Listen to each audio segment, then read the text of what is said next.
today we're going to discuss discovery. Now, discovery is not simply a box-ticking exercise.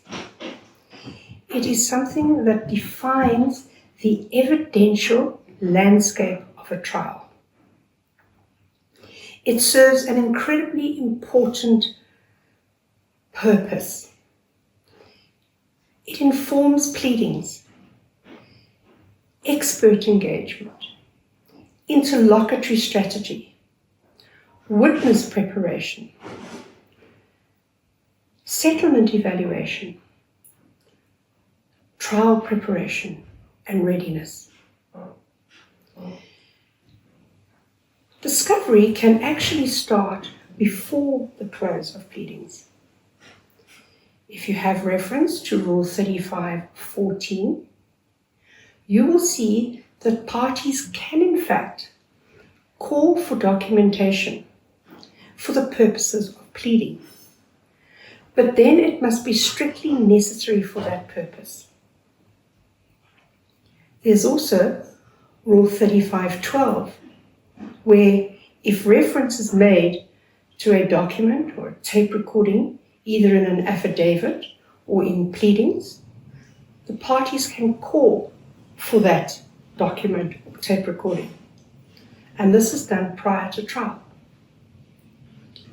Now, once pleadings are closed, parties should discover all documents and tape recordings in their possession within 20 days. The only items that would not be discovered would be those where you could claim privilege.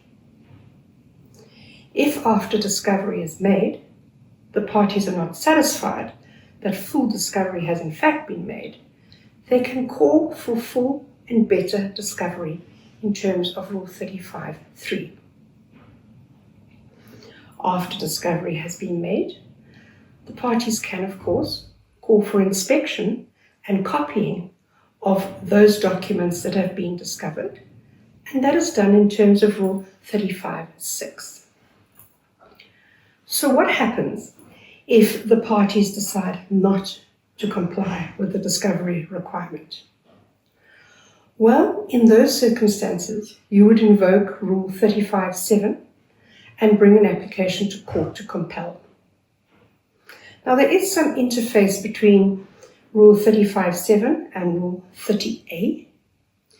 35.7 is an internal remedy and should be used in connection with this rule. However, there is a place for 30A as well, perhaps in respect of a procedural issue, such as the non-provision of documentation in terms of Rule 35.14. There is a bit of a grey area as far as this is concerned, and at this stage there isn't a decisive case on whether 30A should replace or can replace 35.7.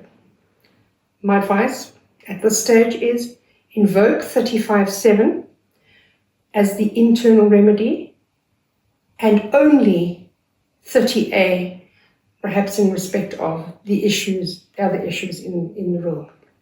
So now, remember that discovery does apply to applications, but in a more limited respect.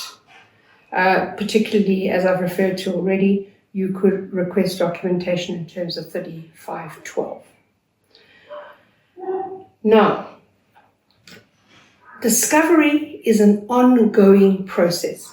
So it doesn't end after you have filed your discovery affidavit, because other information may come to light that you may need to use. The key here to remember is if you have not discovered it, you cannot use it at trial without the leave of the court. So make sure you always make proper and full discovery. This will lay the foundation for a successful trial. If you would like to have my lecture notes on this, they are available. You need to comment the word discovery in the comments and email it to adjourn4t@gmail.com. It's been such a pleasure to share this pause with you today. Remember, your voice matters. So don't forget to like, subscribe, and tap the bell for the next tea adjournment.